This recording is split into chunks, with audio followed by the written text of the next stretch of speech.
Just look at the overall picture of the city of Tucson. What are some things you would say the city does well, and what would you say are things the city does poorly?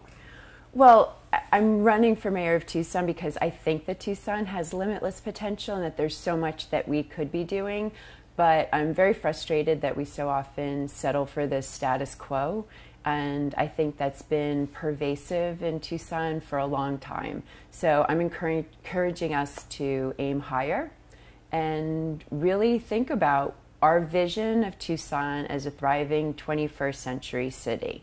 So we've created over the last few years a sense of stability within the city government, but I don't think stability should be the goal. I think stability should be the baseline.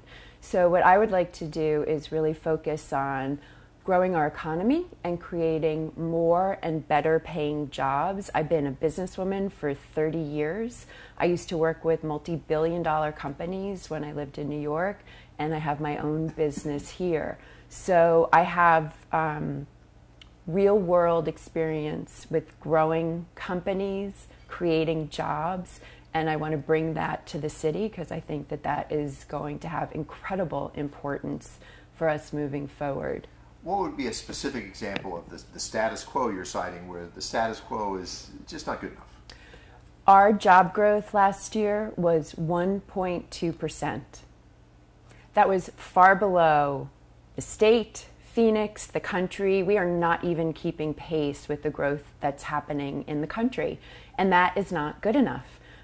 So that is why my plan for economic development, really focusing on growing the businesses that are here, nurturing our startup community, and attracting new businesses here. I think we need to revamp our whole economic development department and turn it into an economic development hub for the businesses that are here in the startup community, where we can really nurture them and have them lead the way. Also, in terms of bringing new businesses here, I've worked with businesses all over the world. I've worked with multi-billion-dollar businesses, small businesses. When we're talking to businesses that we want to attract here, who do you want in those meetings? Someone who has spent their life in politics or someone who's spent their life in business? We have an almost 20% poverty rate in a community like Tucson. Our food bank is one of the busiest in the country. How is that okay? And we don't do enough about it. So I want to really focus on elevating us out of poverty and into a stronger economy. We frequently hear people say, yes, I'm going to focus on some of the very things you mentioned. What would you do differently? Like I said, we need to revamp our economic development department into an economic development hub. I would have it be the resource for all the things that businesses need to grow. We need to connect them to, the job training programs that are here. We need to be the resource for best practices in IT, in hiring and retaining employees. We need to provide an access to microloans and small business loans. When you want to open a business here, navigating planning and development services and the sign code is really challenging. We need to have ambassadors to really help businesses do that. We need to connect to the job fairs that the Tucson Metro Chamber is doing, very industry-specific job fairs. There is a lot going on, but it is all piecemeal, and nobody has really put it all together. I will put it all together. Now, when you look at how city government is structured, the day-to-day nuts and bolts, that's a city manager. Yes. What do you see as the role of the mayor? So the role of the mayor is multifold. So first, the mayor has to set the vision. The mayor has to set the vision for the community and then connect and collaborate with the city council, the city manager, and other people within the community to create the plan and then make that plan happen. I have deep experience setting vision and then connecting and collaborating with people to set the plan and make it happen. We developed the Ice House Lofts many years ago with partners. And at the time, people said it was impossible, we were nuts, no one wanted to live there. This was in 2002, well before downtown redevelopment. But we set the vision, we worked with the right people, and we made that vision happen. I was president of the Museum of Contemporary Art for 6 years. Everyone said to me, no one's interested in contemporary art here. They all like Western art. But I knew how much potential that museum had and helped us grow from a small museum into the world-class museum that we are now in the Firehouse. I mean, we really have global appeal. And again, it was setting the vision of what was possible, connecting and collaborating, and making that vision happen. And I've been chairwoman of the Downtown Tucson Partnership for 3 years. And I think even in the last 3 years, you've noticed remarkable improvement downtown. And I'm sure you remember when everyone said no one's interested in downtown, it'll never happen. But you set the vision, you collaborate with the right people to create a plan, you make it happen, and that's what I'll do as mayor. Now, you hear familiar issues. What do you see as some emerging issues that aren't quite here yet, but need some attention? Well, a big one is, we call it gentrification. There are positive aspects, which is the investment in downtown, but there's negative aspects where there is also displacement in some of the neighborhoods surrounding downtown. It's not a new issue. It was first reported in Tucson in 2015, but only now are city leaders really focusing on it. And it's not just Tucson, really around the country we're seeing where there's investment in areas, there's often displacement. But there is a lot that we can do, and I have a very specific plan on my website for how to mitigate some of the effects of displacement and really help people and maintain neighborhoods. Because in addition to economic development, I'm very focused on what I call smart growth. And that is planning for the growth that has happened and will continue to happen here. And also maintaining our character and our culture. And that means really preserving our neighborhoods, which are the fabric of our character and culture. Now, the police are chronically understaffed. You frequently hear the complaint that other agencies lure Tucson's trained officers away with better pay. How would you improve that, particularly given the current realities of the budget? Sure. So with the police, we're improving bit by bit because we do have a large class of recruits that are being trained. There's money added to the budget, and that should continue to happen year after year.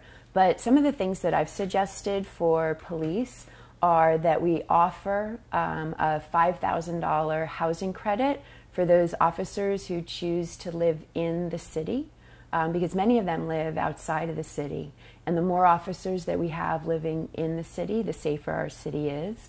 I've also suggested that we provide a take-home car for officers who want it, because in many instances, the presence of a police car in a neighborhood creates a sense of safety and actual safety.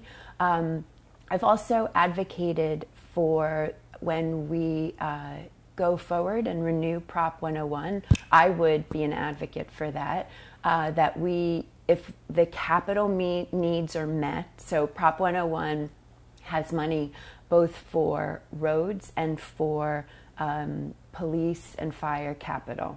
If a lot of those capital needs are met, I think we should split that funding into some capital and some operations so that we can continue to increase pay for police and for fire. I also think we have to work with our state legislators on the pension funds, because it is a big drain in every community, and I think the state should take more responsibility. Now, if you get salary money, pay money from the props, is there a danger that's going to run out, and then you've got a budget drain? So my plan is focused on economic development, growing our economy. I know that that's not going to happen overnight, but in the long run, with my plan, we will have more money in the budget. In addition to what I spoke about regarding the businesses that are here and growing businesses, we also need to act more like a region.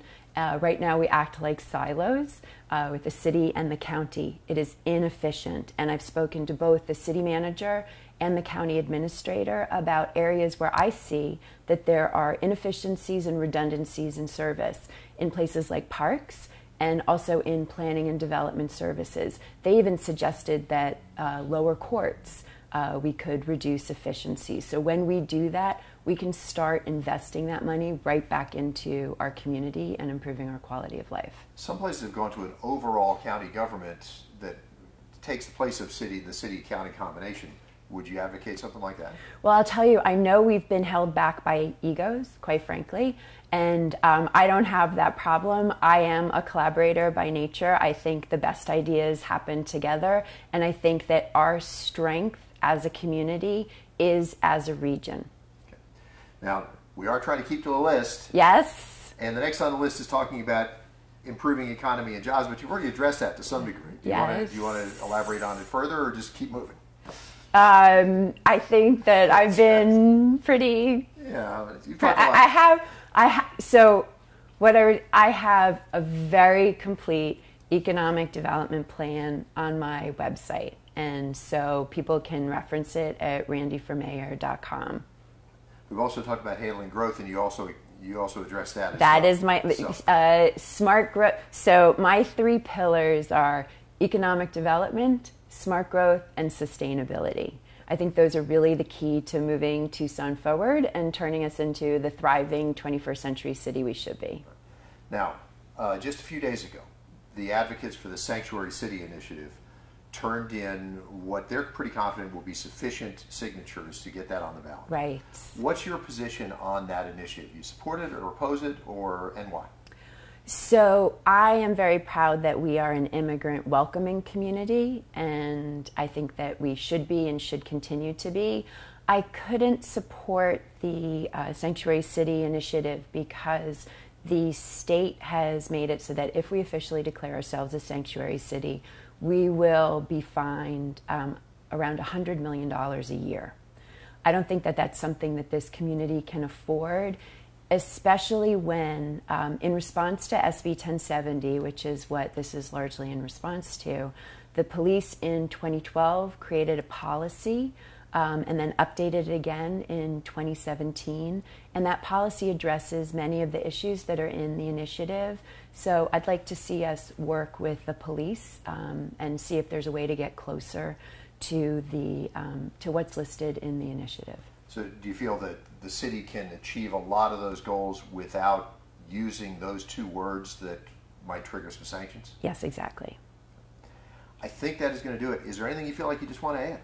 I didn't really elaborate on smart growth and what we need to do for it. If you're interested in growth, it is a big, so smart growth I define as planning for the growth that is happening and will continue to happen while maintaining our character and our culture. So to plan for our growth, we have to really focus on density in the core and along the corridors. It is the most sustainable way to bring new people in, especially when you're near public transportation.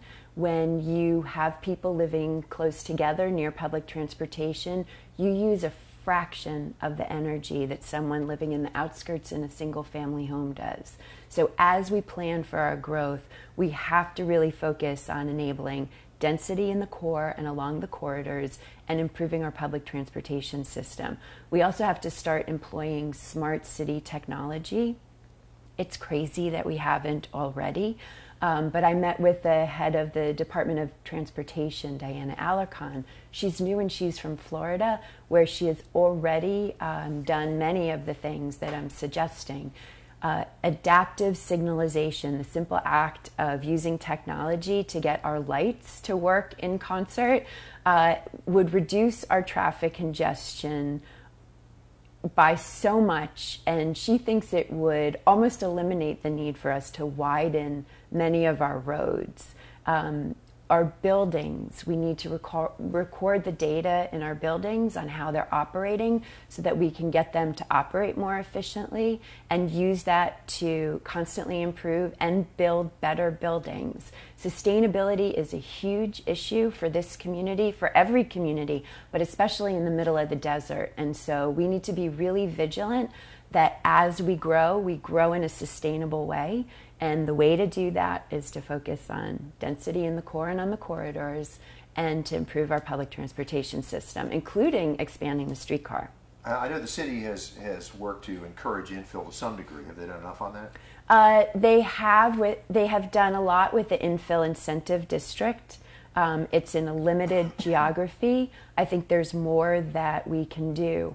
In addition, when we developed the ice house lofts, it was a 1920s ice factory, and we turned it into 51 lofts. We started that in 2002. Somebody else would have torn that building down. All of the existing material would have been thrown out and gone to waste, and new material would have been used in its place. That is not sustainable. So reusing old buildings is one of the most sustainable things that you can do. The building that we're in right now was an auto repair shop, and it is now a state-of-the-art office. We're net zero with solar and with rainwater harvesting. Reusing old buildings, we need to make that easier to do, and I will do that as mayor.